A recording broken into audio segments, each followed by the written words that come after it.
Une conférence de presse bondée s'est tenue mardi après-midi à Beijing.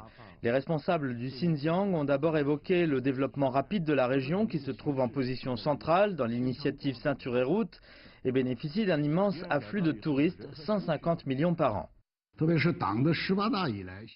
le 18e congrès national du PCC, le PIB de la région a connu une croissance moyenne annuelle de 8,5%. Les caractéristiques d'un développement de haute qualité sont de plus en plus évidentes. En plus du développement et du tourisme, c'est surtout la question du terrorisme qui a dominé les questions et les réponses, et une défense robuste a été opposée par les autorités de la région. Nous avons mis en place des centres de formation à des métiers dans le cadre de la lutte contre le terrorisme et pour la stabilité. Quand certains médias étrangers individuels parlent de camps de concentration, ces assertions sont de pures inventions et sont ridicules au plus haut point. Les responsables du Xinjiang disent que leurs programmes de lutte contre le terrorisme ont porté leurs fruits.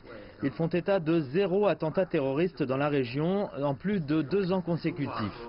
Ils disent aussi que les programmes pourraient être réduits, mais que la situation du terrorisme international est toujours mauvaise. Certains, en Occident, ont critiqué la politique du Xinjiang, mais l'Organisation de coopération islamique, qui représente 57 États à majorité musulmane, soit une population de 1,8 milliard de personnes, a passé une résolution la semaine dernière soutenant les efforts du Xinjiang.